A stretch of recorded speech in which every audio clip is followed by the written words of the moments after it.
কি আর কইতাম সাজ্জাদ দুঃখের কথা মরার মুখটা লুচি আঙ্গ তো মরার মো লুচি নেই লুচি সকাল বেলা ঘুমে তুইটা মুখটা দিয়া কইছি কটা ভাত খামু অন ভাত খাতে এসে ভাল লাগে না গেছি তো বাজার যাইয়া আমি কই ভাই ফটো দেন একটা ফটো লয়ে বইছি বইয়া ফটো লাগিয়ে দেখি সূর্যটা দেখা যায় সূর্যটার দিকে মারছি ঠিক আছে পরে কইলাম যে ভাই আমি বানাতে দেন আমি খাইতে তাই পরে খাইয়া অনেক সময় বিল দিয়ে অনেক সময় কইলাম যে ভাই কটা কটা গেছে 20 টাকা কি কইতাম মরার মো লুচি আরে না আমারটা কি এরকম দুঃখের কথা আমার মতো আরো আগে লুচি নাই কি হয়েছে জানোস নি সকালবেলা ঘুমের তুরছি নাসিরের দনে গেছিলাম নাসিরের দনে গিয়া একটা দই লইছি লইয়া 125 বন রুটি খাই লাইছি তারপরে মরার মো লুচিটাই আইলো না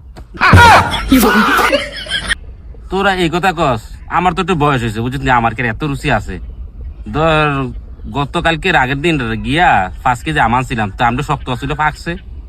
তো কালকে সকালবেলা চিপস ছিল মোটামুটি 5 কেজি বেশির দিক ঠিক চিপসে চিপার পরে তোর দোকান থেকে 1 কেজি মুড়ি নিলাম নিয়ে মোটামুটি আলহামদুলিল্লাহ মাইরা দিলাম মানে মাইরা দেওয়ার পরে সে দিছে একটা ফুটুর লাগাই দিছে তো কি করুম আইসি দোকান আইয়া এরপর একটা হাফ লিটার মজু খাইছি খাওয়ার পরে যাক ভালোই লাগলো ঘন্টাখানি যাইতে না যাইতে আবার পেটে খিদে লেগেছে তারপরে বুঝলি মরার মোহ রুচি নাই কি কমু